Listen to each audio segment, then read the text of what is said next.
Our first card today is the returning victim. Get ready to go, Neg. It's Spirit Mask. Spirit Mask only has one effect. If the equipped monster leaves the field, you must send a card from your hand to the graveyard. It does nothing while it's on the field, not even like a 200 attack boost. It just sits there saying, hey, make my player go Neg because he's bad and decided to play me. Now, while its effect may seem okay if in some decks, is almost completely useless. You can equip it to a Dante, for example, and if you milled Scarm that turn, you get to search Farfa. Then if the opponent gets rid of your Dante, you can banish one of their monsters through Scarm, possibly disrupting their plays. Does this salvage the card? No, that's the same reason people don't run Dante Pilgrim. It doesn't save the card at all.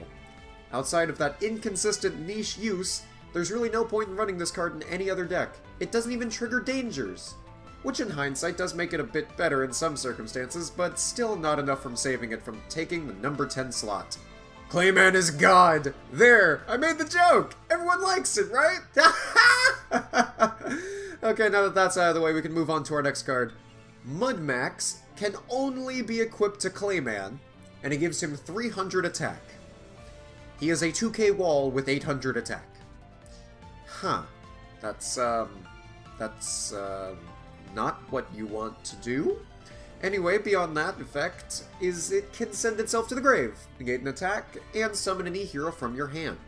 You know if you wanted to special summon Shadow Mist, it would be better to do it on your turn so you can set the mass change and use it on their turn, right? What else do you summon? Stratos? You get an MST in the battle phase, or search for Honest Neos, but in that case you just summon Stratos outright instead of playing Clayman and this for whatever reason. The only actual reason I could ever see this being printed is to go with the other Elemental Hero member support cards which were actually printed. Those being Feather Shot, Bubble Illusion, Burst Return, and Spark Blaster. All of its uses can be done better, and on your turn rather than the opponent's as well. Now, in order for the next card to be seen, you'll need to use your imagination. Rainbow Blessing can only equip to Kuriboh. Not a Kuriboh, the OG one, as in, you know, the original Battle Trap, you just deal no damage. Yeah, that one. You need to summon the original Kuriboh. Afterwards, you contribute the equipped monster to allow your other monsters to attack directly this turn. Now, this sounds very appealing, but you also have to remember that you would have to play Kuriboh and this card, summon Kuriboh, preferably have game on board, then skip playing this awful engine and just OTK with the board you were going to set up anyway. It's the same reason that no one runs Hero Flash. You just don't want to play bad jank cards in your deck just for the ability to OTK. Needless to say that while the second effect is not bad at all, the fact that you have to run and summon Kuriboh is enough for this card to make the list, and at number 8. Look! Up in the sky! It's a bird! It's a piece of paper! No, it's Jean-Claude Magnum's stunt double!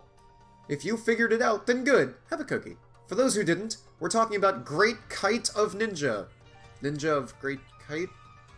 The Great Ninja of Kite. I think this is the worst amalgamation of those words. This is the worst ordering of these words for the name. Like, it's the kite that is of the ninja. The kite owns the ninja. The ninja has no part in this. The kite has autonomy all its own. That's what this is implying to me. Am I the only one who's getting this? This card can only be equipped to Ninja Master Shogun, an actually alright card, surprisingly enough. On top of this, any spell or trap that targets the equipped monster is negated. Finally, you contribute one monster to have Shogun attack directly this turn.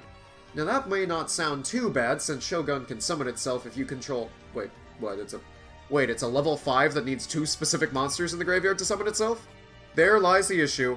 You need to run 3 specific cards on top of a horribly specific equipped card, and hope to draw into it, as it can't even be searched in its own archetype. And even if you ran the 3 specific monsters needed for this combo, you can just make better plays with Lynx or something of the like instead. Shogun only has 1600 attack for a level 5, and it can't be boosted with other equips because that's targeting. You can't do that. Don't you dare. Meaning any point in running this card is made moot by one of its buffs, in big quotes, but it's really just one of its restrictions. But in all seriousness, our next entry is a mask that makes any Goki have a heal turn. It's Goki Dark Mask. You can tell it's bad because it's dark when all of the bright colors are on the Gokis. Let's get the biggest issue out of the way. While equipped, you can't Link Summon. To be fair, the remaining effects aren't that terrible, giving it a once per turn destruction protection and twice per turn burning for each time you use the equipped monster's effect, but we all know why it's really here, the fact you can't link summon under it in a link deck. Goki didn't become meta by not link summoning. On top of that, Gokis that have activated effects use them and then leave the field. You don't want them to stay on the field. This card is not worth the drawbacks, it's not worth a slot in your deck. Trust me, I wish I could just take this card by the neck and then just slam it into a table from the top of a cage match. Every time I bring up this card, we've got to bring up some sort of wrestling reference, because goddamn is it cool. Before we start discussing number 4, I have to ask, who here is older than 5? Okay, 10, 27, you're 359, 2072? Okay, perfect. So none of you need training wheels, right? Good. Well, unfortunately, Cyrus does, and oh boy, are we going to roast him for it. Training wheels can only be equipped to Psychroid, an instant seal of quality, and gives it the ability to attack directly. And if it does, then it banishes itself and Psychroid until the next standby phase. While it seems as though Training Wheels would re-equip itself, it doesn't. It just brings back the Psychroid for whatever reason. Not sure if that's a glitch. Not sure if that's just not coded correctly on Yu-Gi-Oh! Pro, but that's how it's tested, and that's how I'm going to evaluate it because, well, there's no other indication for me. The positive part about this card is that it tells Cyrus to stop using Training Wheels, both on his bike and the card itself. What can I say other than this card just straight negs you a card, and then another because you're playing Psychroid to begin with? Just for reference, Psychroid has 800 attack. There isn't much to say other than just don't play Psychroid. It's not good, and neither is Training Wheels. Keep in mind that Pair Psychroid, which only takes 2 machine-type monsters to fuse into, was just kinda cool, because it was a 1600 attack easy fusion to summon back in the day. It was also a good instant fusion target. It was better than Cybersaurus, I guess. And you just equip it with Megamorph. Attack! Attack! It's fun! It's like Training Wheels, but on a fusion, and it's better.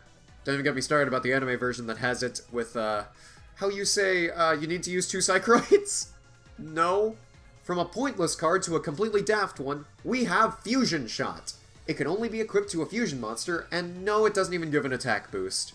Once per turn, you can banish a fusion material of said monster to burn the opponent for that monster's attack. It doesn't even restrict the monster from attacking. It just needs the material to have 1000 or less attack. At that point, just run a couple copies of Ukazi. You'll deal more damage for less cards, less circumstantially, and you won't lose possible graveyard resources. At least Dark Mass gives protection. This just burns for a piddling amount of damage. And for an absolute minimum 3 cards. You could just set up a burn FTK with that many cards. And if you wanted to guarantee seeing this card, you'd run Hidden Armory, making it require 4 cards! That's almost your entire hand for at most 1000 damage. It's just not worth it at that point. You know, maybe I was too harsh on Fusion Shot. At least it did something. Unlike Light Low Protection. Light Low Protection destroys an opponent's card that reduces the equipped monster's attack. Now wait, that may sound good, but just remember that Light Low Protection could be any other more useful card, such as Solemn, Ash, Mushroom Man. If the opponent was going to waste time using cards to reduce the attack of your monster, then they'd probably just use a bigger monster to run it over? This doesn't even negate the effect, so if they use a card that can still resolve after leaving the field, then you really just inconvenience them if you did anything at all? Even then, they're more likely to just run over your monster, and Light Low doesn't protect from any kind of destruction. It just kind of procs and then your opponent goes, oh okay, I'm still gonna make every play I was going to anyway. Hope you realize. Well, moving on from protection that doesn't really give any protection, to possibly the second most convoluted XYZ card in the game. Dimensional Catapult is our number 1. Now I hope you like setup, because oh boy, you will need it here. First you have to have VWXYZ Dragon Catapult Cannon in your graveyard, so you can revive it with this card and give it Piercing. Its effects are negated, and it's banished when this card leaves the field. A 3k beater with Piercing may sound intriguing, until you realize that you have to have a Contact Fusion that requires 2 Contact Fusions in the graveyard in order to use this card. And even if this card is MST'd, that monster you worked so hard to get Kaiju'd is now banished. And no, it doesn't ignore summoning conditions and doesn't work around said monster not being improperly summoned. If you worked so hard to summon a fusion that requires a grand total of 7 monsters to summon it, then I'd expect you try harder to protect it than just making backup plans in case it dies. So no, you cannot use Gale Dogra. You have to summon it legitimately first. I want to make this perfectly clear. You cannot Gale Dogra VWXYZ Dragon Catapult Cannon and then reborn it with Dimensional Catapult. That is not how it works. Don't even try. Additionally, you know what else can revive VWXYZ Dragon Catapult Cannon?